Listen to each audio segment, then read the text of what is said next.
बहुत बढ़िया। तो आपने ये जो मधुर बांसुरी की धुन सुनी, हमारे साथ है विजय जी शंकुल, जो एक बांसुरी वादक के साथ में एक प्राइवेट कॉलेज में प्रोफेसर भी हैं।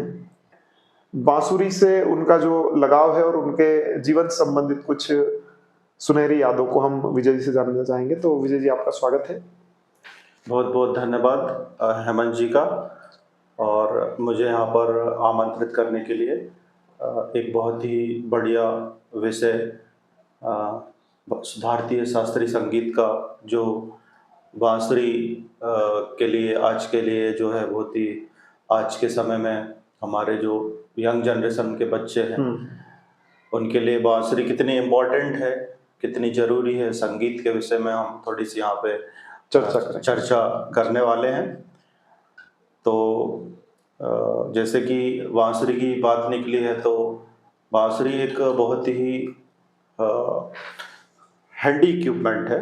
हैंडी मीन्स हम बोल सकते हैं कि आप देखेंगे यहाँ पे कि इसको हम कहीं भी आसानी से ले जा सकते हैं। एक छोटे से हमारा जो बैग है उसके साथ में रख सकते हैं और उसको कैरी कर सकते हैं, और कहीं पे भी हम कैरी करने के साथ में हम जो है प्रैक्टिस कर सकते हैं हम, और हमारा जो है पर्सनल जो संगीत का शौक है उसको हम पूरा कर साथ में। मतलब कोई इलेक्ट्रॉनिक उपकरण नहीं लगते हैं इसको, कहीं भी आप बैठे हैं बांसुरी निकालिए। ये एक बांसुरी का टुकड़ा जो बोलेंगे, एक बांस का टुकड़ा है ये, और बांस के टुकड़े में सबसे अच्छी बात ये है, इसमें किसी भी टाइप का बोल सकते हैं चमड़े का कोई इस्तेमाल नहीं है, या फिर बोल सकते हैं हम कि इसमें किसी प्रकार की जीव से रिलेटेड कोई भी किसी को हानि पहुंचा कर इस वाद्य यंत्र को नहीं बनाया गया।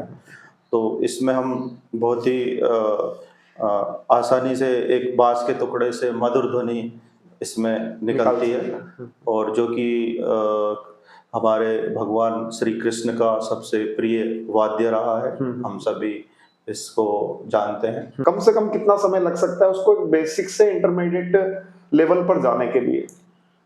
देखिए हेमंत जी, यदि हम बांसुरी सीखने की यदि हम बात करें, तो बांसुरी सीखना थोड़ा सा बोल सकते हैं कि एक अदर इंस्ट्रूमेंट के कंपैरिजन में थोड़ा सा टफ है, हल्का सा हम बोल सकते हैं, मगर इतना भी कठिन नहीं है, ऐसा मानते हैं जनरली लोग।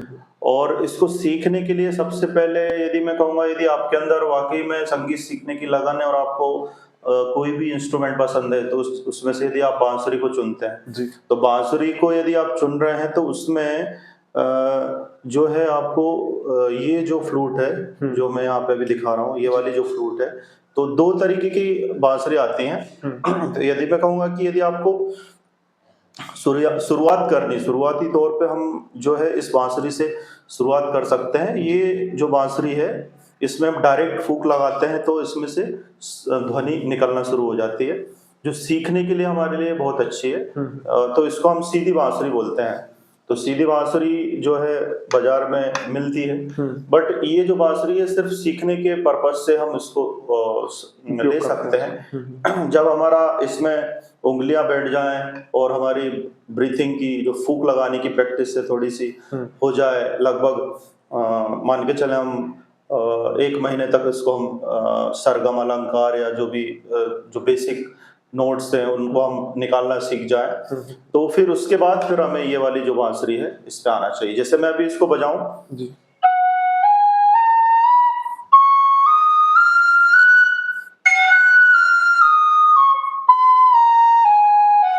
तो मैंने अभी डायरेक्ट इसको फूंक लगा दी है। इसमें मुझे जो है कोई स्पेशल टेक्निक की जरूरत नहीं है, सिर्फ फूंक लगा रहा हूं मैं और साउंड इसमें बन निकल रहा है। ठीक है। और ये जो बांसुरी है, ये बांसुरी जो है, इसमें हमें क्या होता है कि यहाँ से साइड से फूंक लगानी पड़ती है और इसमें हमें साउंड निकालना सीखना पड़ता है। अच्छा। तो जब साउंड आपका बनने लग जाता है, फिर जाके आप जो है इसमें जो है नोट जो है सरगम सारेगामा पा धा नी सा जो भी है वो बजा सकते हैं। तो ये इस तरीके से साइड से बजती है वाली बांसुरी।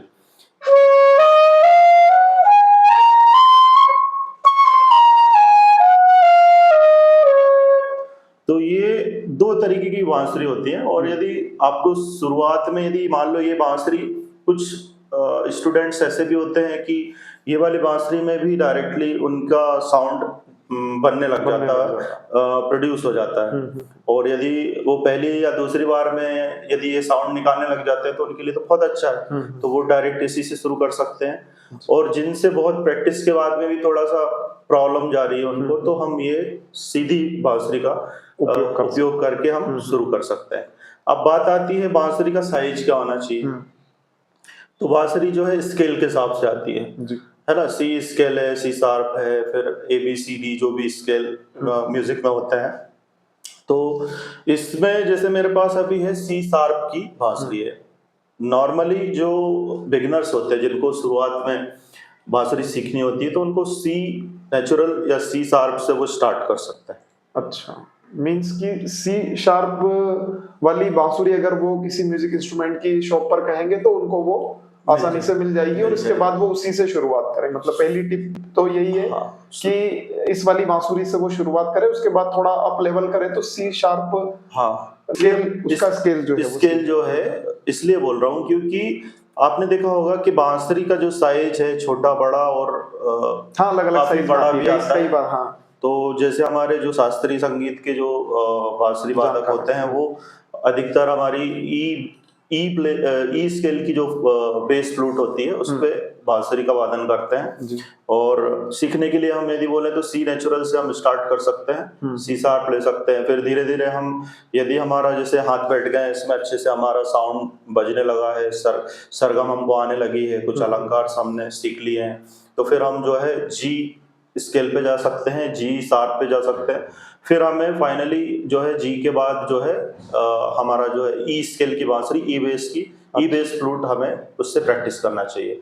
क्योंकि ई बेस की जो फ्लूट होती है वो क्लासिकल यदि बोलो मैं भारतीय शास्त्रीय संगीत में सभी जितने भी हमारे वादक हैं वो उसी बांसुरी से प्रेफर करते हैं कि आप ये बांसुरी ई बेस से बजाएंगे, तो क्योंकि उसमें जितने भी हमारे जो शास्त्रीय संगीत के राग होते हैं उसमें रागों को हम अच्छे से उसमें बजा पाते हैं, रिप्रेजेंट कर पाते हैं। तो इसलिए हम ई बेस की बांसुरी जो है जितने भी शास्त्रीय संगीत प्रोफेशनल है वो उसको आपको बजाने के लिए बोलेंगे। अच्छा जी, तो मींस इसमें करियर अपॉर्चुनिटीज भी हैं काफी सारी। देखिए, करियर अपॉर्चुनिटी म्यूजिक में तो काफी अच्छी है, और खासकर यदि बांसुरी की बात करें तो बांसुरी में हम जैसे जानते हैं कि बहुत कम जो है बांसुरी प्लेयर मिलेंगे आपको, बाकी सभी इंस्ट्रूमेंट के आपको अक्सर मिल जाया करते हैं, बट बांसुरी में कम मिलते हैं। तो कैरियर इसमें बहुत बहुत अच्छा ब्राइट कैरियर है। और मैं कहूँगा कि यदि आपको बांसुरी सीखना है तो सबसे पहले तो जो है आप उसमें हमको लगन लगानी पड़ेगी। आप अपनी चॉइस के हिसाब से उसमें आप जो है अभ्यास करें, उसमें आप रियाज करें, और रियाज और अभ्यास से जो आपको मतलब जो है सेल्फ सेटिस्फेक्शन मिलेगा। हम हमारे लिए कुछ म्यूजिक में जैसे हमें पसंद होता है तो हमें अच्छा लगता है सुनना, और जो चीज हमें अच्छी लगती है सुनना करना या जो भी हम करते हैं आर्ट से रिलेटेड, तो उसमें हमें आनंद आता है। और उस आनंद के लिए हम यदि हमें सेल्फ सेटिस्फेक्शन मिलता है तो हम डेफिनेटली जब वो धीरे धीरे करके उस आनंद में हमें आनंद मिलता है तो हम उसमें ग्रो करते हैं और एक लेवल ऐसा आ जाता है कि हम प्रोफेशनल उसमें बन जाते हैं, प्रोफेशनल हो जाते हैं। तो यदि मैं बांसुरी में कैरियर की बात करूं तो फिल्म दुनिया में अच्छा खासा कैरियर है।